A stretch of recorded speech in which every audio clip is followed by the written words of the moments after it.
오늘은 어버이 주일이라서 1부, 2부, 3부 때는 좀 연로하신 이러면 제가 혼납니다. 70세밖에 되지 않은 분들 이상으로 선물도 드리고 축하하고 박수도 치고 즐거움을 함께 나누는데요.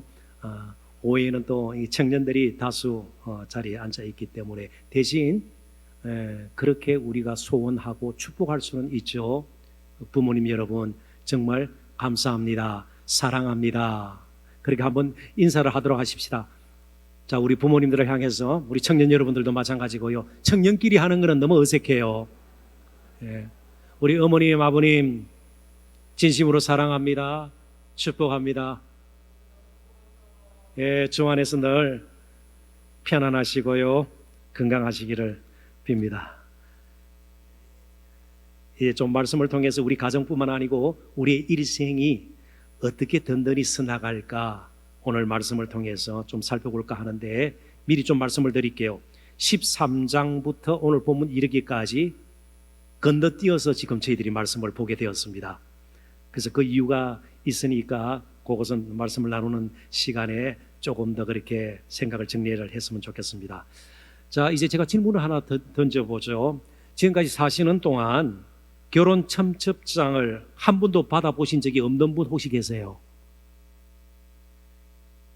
그런 분 안 계시죠? 너무 많이 받아서 때로 부담이 될 수는 있을지언정 결혼 청첩장이 무엇인가 아예 생소한 분은 없을 거예요. 그런데 최근에 생겨난 일입니다만은 비혼식이라는 것이 있어요. 결혼 예식과 대조되는 거예요. 한번 화면에 준비가 됐으면 띄워볼까요? 지금 비혼식이 진행이 되고 있습니다. 이 비혼식에서는 결혼 예식 때처럼 저렇게 예복도 있고요. 물론 짝이 없어요. 홀로 서서 평생 혼자 살겠다는 서양문을 낭독합니다. 결혼 서양문은요, 뭐 어떤 일이 있어도 끝까지, 그죠? 앞에 선 신랑을 사랑하고 뭐 등등 맹세하십니까? 예, 그렇게 하지 않아요. 그런데 나는 평생 짝 찾지 않고 혼자 살겠다. 그래서 비혼식 청첩장도 돌리고요, 하객도 있고 기념 촬영도 합니다. 이전에 불과 몇 년 전만 하더라도 상상할 수 없는 일이죠. 물론 독신으로 평생 살겠다 이렇게 마음에 다짐한 분들이 있죠. 독신주의자들도 분명히 있습니다. 그런데 저렇게 식을 치르면서까지 혼자 살겠다 서양문을 낭독하는 뭐 이유가 있을지 모르겠어요. 결혼의 필요성을 뭐 그다지 못 느꼈기 때문일 수도 있겠죠.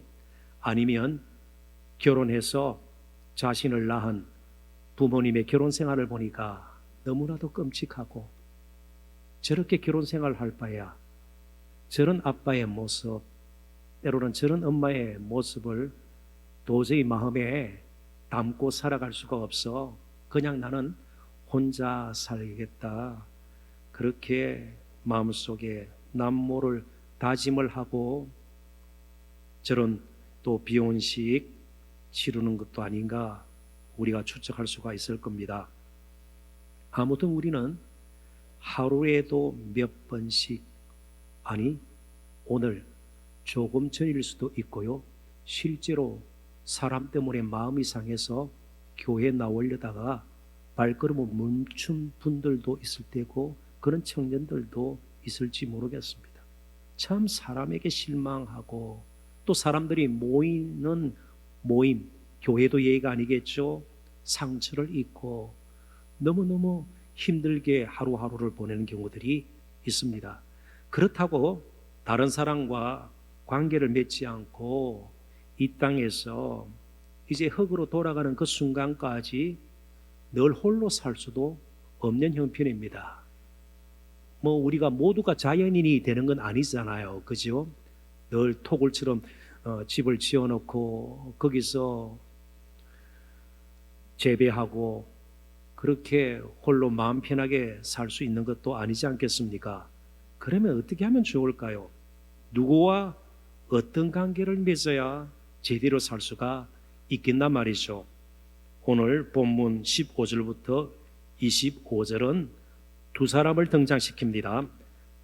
남유다 히스기야 왕 때의 두 궁정 관리인들입니다. 당시 직제상 권력으로는 2인자에 해당돼요.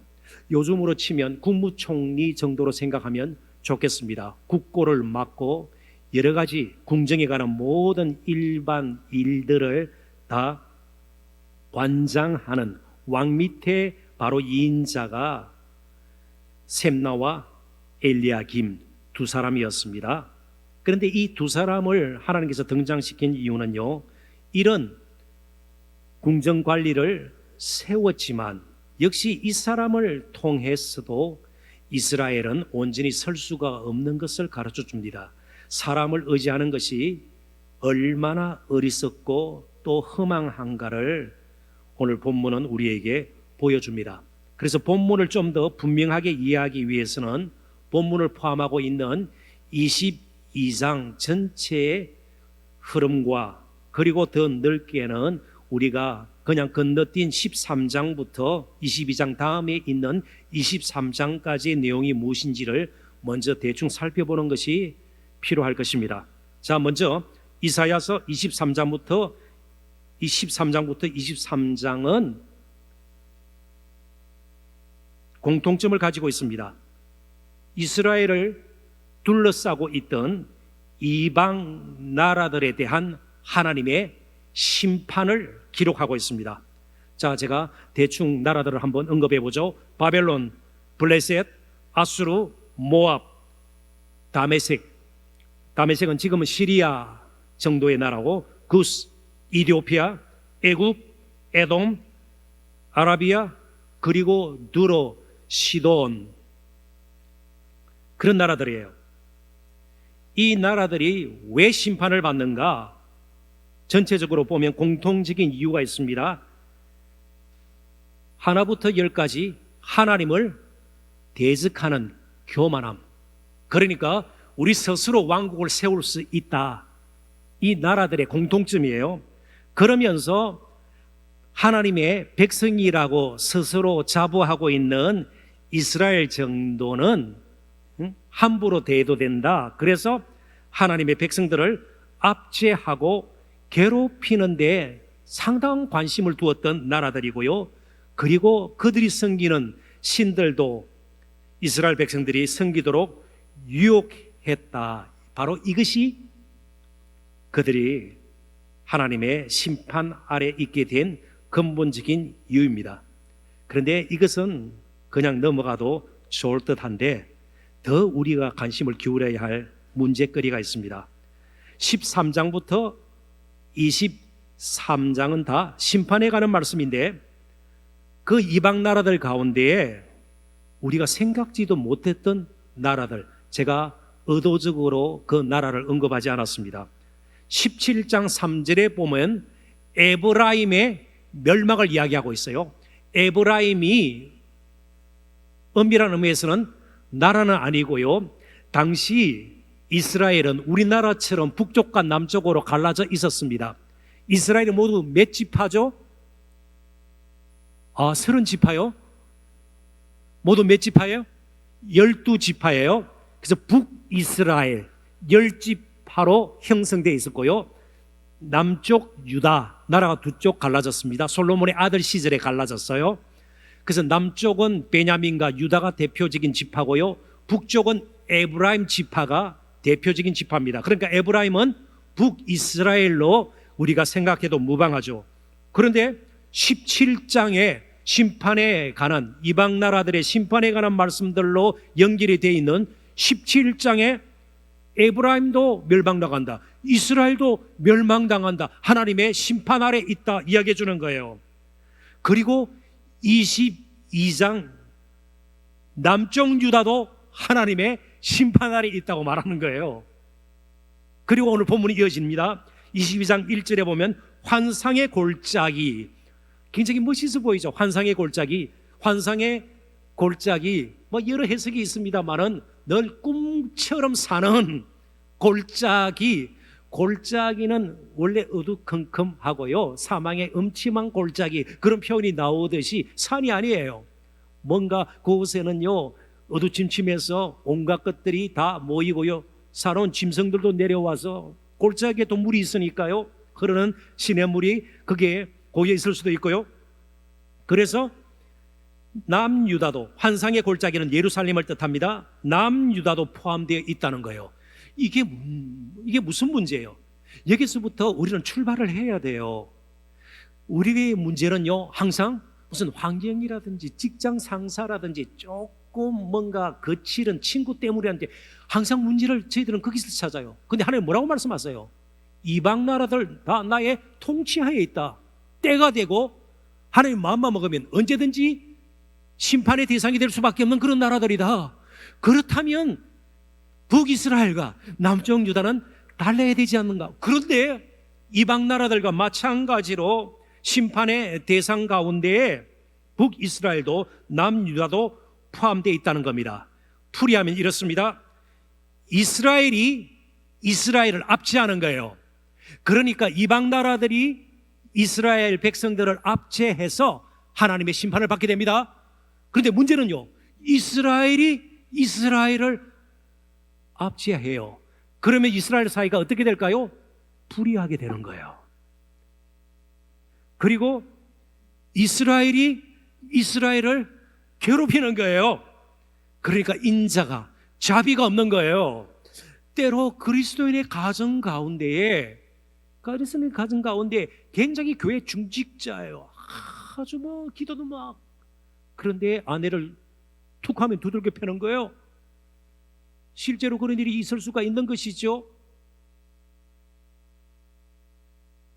때로는 다른 형제를 못 배웠다고, 가진 것이 별로 없다고, 때로는 혼자 산다고 말이죠, 무시하고 형편없이 대하는 경우들이 있는 겁니다.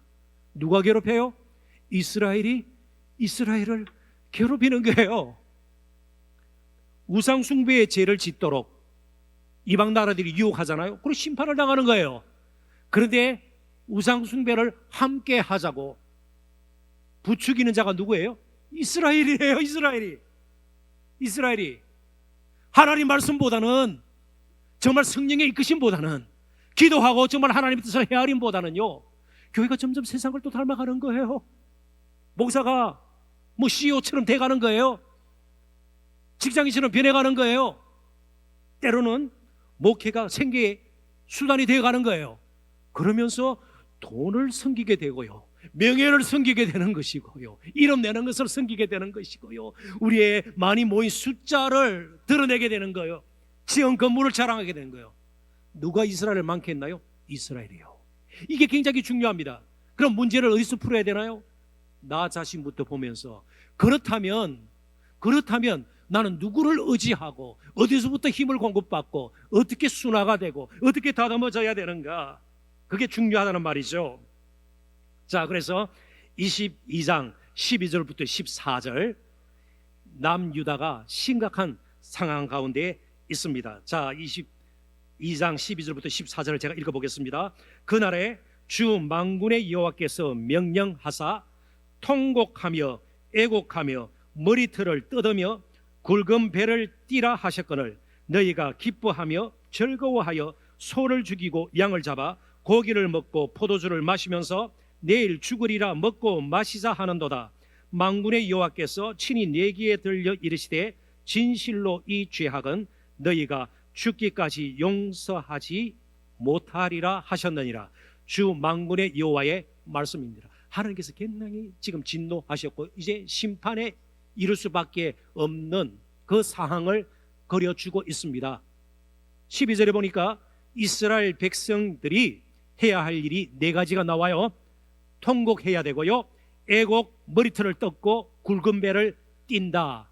네 가지 강조한 거예요. 전부 의미가 다르다는 뜻이 아니고 철저하게 회개하라는 거예요. 철저하게 회개하라는 거예요. 이게 청년 여러분들도 많습니다. 그죠? 그리고 우리 교회 중직자들도 계시고요, 목사인 저도 있고요, 목사도 여러 명 있죠. 예수 오래 믿으면 회개가 필요 없나요? 청년이라면 워낙 어렵고 힘들고 지금 하루하루가 너무 벅차기 때문에 위로가 필요하고 안위함이 필요하고 만져줌이 필요하고, 그죠? 뭔가 힘이 공급돼야 되고요, 새 출발할 수 있도록 무엇인가 길이 열려야 되고요. 이것만 필요할까요? 아니요. 회개가 필요해요. 하나님께로 돌이킴이에요. 회개는요, 하나님께로 돌이킴이에요. 가던 길을 좀 멈추고 이제는 방향을 바꾸는 거예요. 여러분, 제가 말씀드립니다. 중요한 것은 방향이에요. 규모도 아니에요. 우리의 섬김도 방향이 맞아야지 규모가 아니에요. 서양 속담에 이런 말이 있어요. 아무리 크고 화려하고 좋은 재료로 만든 종이라 할지라도 금이 가고 깨어지면 맑은 소리를 낼 수가 없습니다. 그렇습니다. 엄청난 규모의 큰 종이에요. 그게 막 꽃도 그려져 있고요, 그죠? 막 용도 한번 그려 넣어 볼까요? 주로 연꽃 이런 거 들어가겠죠? 재료가 뭐 만만치가 않아요. 그런데 거기 거미가 있거나 깨져 있으면요, 결코 맑은 소리를 낼 수가 없는 거예요. 저도 그렇고 성도 여러분들도 그렇고 청년 여러분들도 그렇고 오늘 우리 한국 교회가 그래요. 규모가 아니다 말이죠. 건물도 아니다 말이죠. 모이는 수도 아니다 말이죠. 목사의 수도 아니다 말이죠. 어디서 금이 가고 크랙, 어디서 금이 갔는지, 어디 깨어져 있는지, 그러니까 맑은 소리가 나지가 않는 거예요. 사람들이 듣기를 오히려 싫어해요. 이 영역이 없어져 버리는 거죠. 이스라엘 백성들에게 지금 필요한 것은 정말 하나님께로 돌이키는 철저한 회개였습니다. 그런데 13절에 그들은 회개하지 않았습니다. 대신 13절에 나타난 이스라엘의 모습이 무엇입니까? 먹고 마시자, 잠시 누릴 쾌락에 그들의 마음을 빼앗기고 말았습니다. 강대국 사회에서 어떻게든 우리도 좀 티를 내면서 살아야 될 것 아닌가, 그러면서 하나님의 뜻을 헤아리기보다는 강대국들, 이방 나라들이 하는 식으로 그러한 문화에 자신들의 삶을 맞추기 시작했습니다. 요즘 청년들 가운데 이런 말이 회자되고 있다면서요. 제가 1부, 2부, 3부 때 잠시 언급을 했습니다마는 부모 잘못 뽑기, 그런 말이 있나요? 부모 잘못 뽑기. 부모를 잘못 만나서 내 신세가 이렇다. 그러니까 앞으로 나에게는 꿈도 없고 뭐 부모를 잘못 봤다, 내가 잘못 뽑았다, 역으로 좀 역설적으로 이야기한 것이죠. 내가 태어났지만 내가 부모를 잘못 뽑았단 말이죠. 그래서 한 왕, 지금 히스기야 왕 때 궁정 관리 이야기를 하면서 한 앞에 통치했던 왕, 히스기야 왕 앞에 아하스라는 왕이 있어요. 그 아하스 왕이 어떤 정책을 폈는가 한번 잘 들어보십시오. 북쪽 이스라엘과 남쪽 유다 왕이에요. 이 아하스는요, 다메섹, 지금 시리아와 이 북이스라엘이, 이방 나라와 이스라엘이 연합을 해서 남쪽 유다에게 항상 위협이 되고 있는 거예요. 그러니까 이 남쪽 유다 왕 아하스는요, 누구께 의지를 하고 도움을 청해야 됩니까? 하나님께. 그런데 당시 신흥 강대국 아수르를 바라보게 되고 친아수르 정책을 펼치게 됩니다. 결과적으로는요, 이 아수르가 북쪽 이스라엘을 멸망시키고 나중에 남유다까지 엿보게 됩니다. 언제 일입니까? 지금부터 2700년 전 일이에요. 그때나 지금이나 마찬가지예요. 지금도 요즘 뭐 외교 관계에 대해서 말들이 많죠, 그죠? 그렇습니다. 그러나 그것 자체가 모든 것을 해결해 주지 않아요. 인간의 기술이, 인간이 태생적으로 가지고 있는 문제들을, 관계의 문제들을 해결해 줄 수는 없습니다. AI도 챗 GPT도 인간의 관계 해결해 줄 수가 없는 거예요. 정보를 제공해서 심지어 논문도 만들고요, 설교문까지 만들어낸대요. 그렇지만 성령의 역사를 불러낼 수는 없는 것입니다. 정말 마음속 깊이에 감동은 만들어낼 수가 없는 것입니다. 영적인 각성을 일으킬 수는 없는 것입니다. 하나님을 의지하지 않고 사람을 의지하는 것이 얼마나 헛된가. 이제 13장부터 23장까지는 그렇게 말씀해주고 22장 앞부분도 분명하게 말씀하고 있습니다. 이제 본문으로 들어가 잠시 말씀을 좀 더 깊이 살펴보기를 원합니다. 두 궁정 관리의 모습을 보겠습니다. 15절 16절 한번 보시죠. 주 만군의 여호와께서 이르시되 너는 가서 그 국고를 맡고 왕궁 맡은 자 셈나를 보고 이르기를 내가 여기에 무슨 관계가 있느냐, 여기에 누가 있기에 여기서 너를 위하여 묘실을 팠느냐.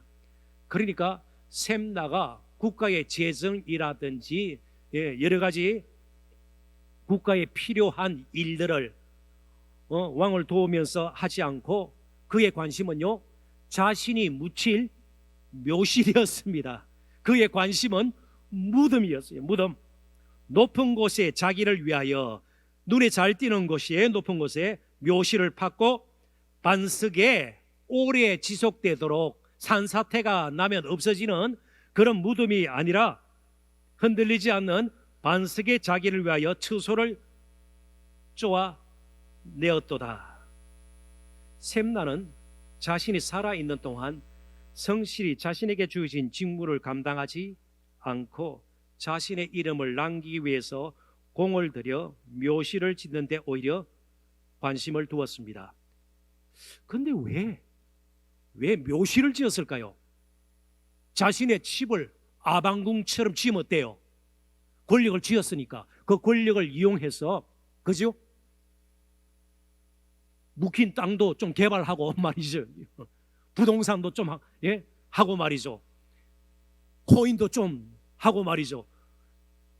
재산을 불리면 어때요? 그런데 묘실을 지었어요. 묘실. 이게 이해가 됩니까?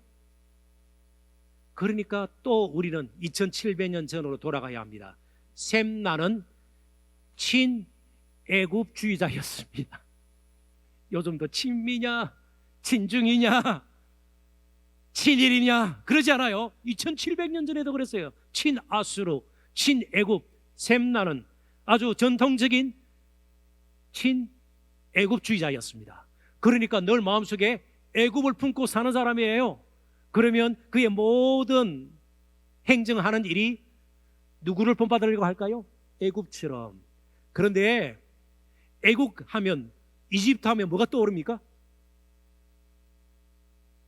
제일 먼저 세계 7대 불가사의 중에 하나는 피라미드죠. 피라미드가 뭐예요? 바로는 왕이라는 뜻이에요. 이름은 다 달라요. 뭐 람셋 이름은 다 달라요. 바로는 그냥 왕이에요. 왕. 그래서 모든 애굽 왕을 다 바로라 그래요. 바로는 그의 원래 고유 이름은 아니에요. 그러니까 바로가 하는 일을 흉내낼 수밖에 없죠. 그래서 애굽의 바로들은 왕의 즉위를 하면, 왕이 되면 제일 먼저 하는 일이 자기 무덤 짓는 거예요. 그래서 어떤 왕들은 자기 짓는 무덤이 완공되기 전에 일찍 죽어서 무덤이 없는 경우들이 있어요. 그래서 빌린 무덤에 들어가기도 해요. 피라미드 같은 건 뭐 몇십 년 지은 거죠. 엄청나죠. 그러니까 셈나도 애굽처럼 되려면 바로와 같이 나도 묘실부터 짓자. 애굽의 바로 흉내를 낸 겁니다. 그래서 오늘 이사야서를 통해서 하나님은 그의 일생을 이렇게 그려줍니다. 15절에 그 국권을 맡은 자, 셈나를 그렇게, 그 국권을 맡은 자, 권자에 오른 자, 이제 힘이 있는 자, 나라를, 왕을 또 함께 하면서 다스려야 할 자. 18절에는요 주인의 집에 수치를 끼치는 자.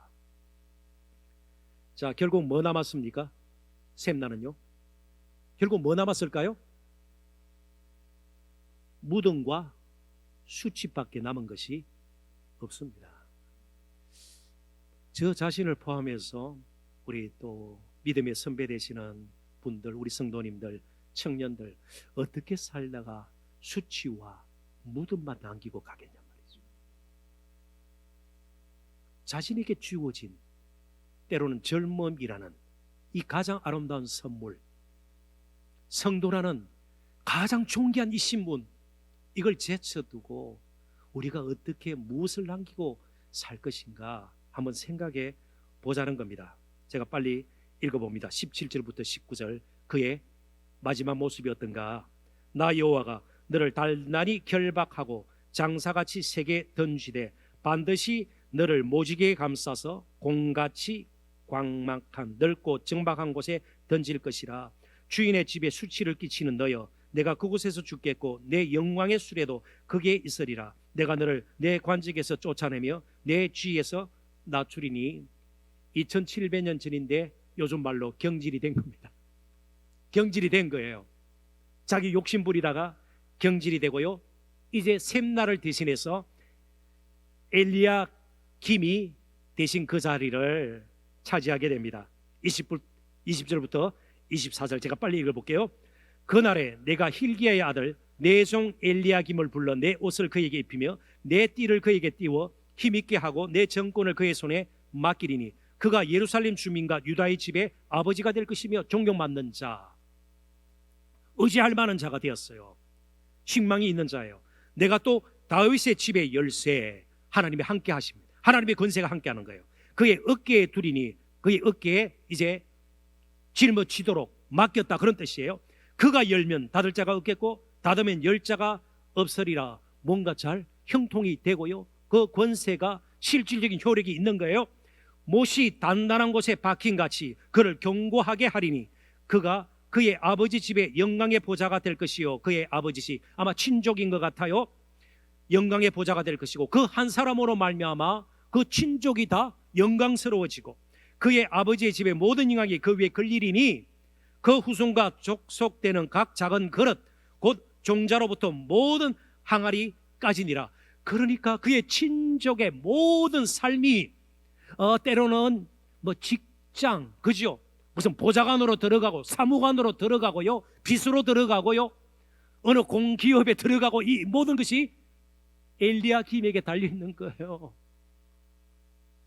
잘 나가다가 조금 문제가 생기는 것 같지 않아요? 완벽한 관리인 것 같아요. 그런데 이 엘리야김에게도 이스라엘을 돌이킬 힘이 없었습니다. 25절 다 같이 한번 읽어볼게요. 25절 읽고 이제 말씀을 정리하도록 하십시다. 25절 다 같이 읽습니다. 만군의 여호와께서 이르시되 그날에는 단단한 곳에 받쳤던 목이 사그리니 그 몫이 부러져 떨어지므로 그 위에 걸린 물건이 부서지리라 하셨다 하라. 나 여호와의 말이니라. 아멘. 아마 엘리야김은 실력도 있었던 것 같아요. 행정 업무 능력도 대단한 것 같아요. 일도 성실히 했던 것 같아요. 근데 한계는요, 너무 공과 사를 구분하지 못한 거예요. 그의 친척을 위한 궁정 관리였습니다. 결국 우리가 결론 삼을 수 있는 것이 무엇입니까? 인간 지도자들조차도 궁극적으로는 의지의 대상이 될 수 없다는 겁니다. 이미 하나님께서는 말씀하셨어요. 이사야 2장 22절입니다. 너희는 인생을 의지하지 말라. 그의 호흡은 코에 있나니 새말 가치가 어디 있느냐. 자, 그렇다면 우리에는 소망이 없습니까? 세상 사람 다 그렇고 정치하는 사람 믿을 것 못 되고. 누구를 의지해야 될까요? 우리 부모님요. 어릴 때 저에게 상처를 입혔는데요, 물려준 것도 별로 없는데요. 그렇습니다. 우리 부모님 의지해서는 안 돼요. 이제 2대 목사가 떠나고 3대 목사가 올 거예요. 물론 하나님께서 통해서 일하시고요, 은혜를 나누도록 하나님께서 분명히 이끌어 주실 것입니다. 그러나 궁극적으로 목사도 의지의 대상은 될 수가 없어요. 오늘 특별히 어버이주일, 우리 부모님들 의지의 대상이 될 수 없으니 오히려 약하니, 때로는 나에게 아프게 하는 그 형제, 다른 데 그러지 못하고 나한테 그러니, 정말 약해서 나한테 그러니, 그래서 우리가 더 사랑하고 긍휼을 품고 그들을 보듬어 주어야 합니다. 그러면 그런 힘이 어디서 날까요? 우리가 흔들리지 않고 견고해져야 될 거 아니에요? 이사야 9장 6절, 이는 한 아기가 우리에게 낳고 한 아들을 우리에게 주신 바 되었는데 그의 어깨에는 정사를 메었고 통치를 그에게 부탁했고 그의 이름은 기묘자라, 원더풀, 맨, 모사라. 정말 특별한 카운슬러, 우리를 위로하고 상담하고 우리의 마음속 깊이 있는 상처까지도 끄집어내어서 치료할 수 있는 분, 전능하신 하나님이라, 영존하시는 아버지라, 평강의 왕이라 할 것입니다. 희미하게 이사야가 이 왕을 소개를 하고 있습니다. 그런데 이 왕을 직접 보고 경험했던 한 제자가 다시 그 왕을 이제 어렵고 힘든 가운데서 다시 보게 됩니다. 교회가 흔들릴 때요, 자신의 이제는 남은 미래의 삶도 불확실할 때에 그런 반모섬이라는 곳에 유배를 가서 거기서 주님을 만나게 됩니다.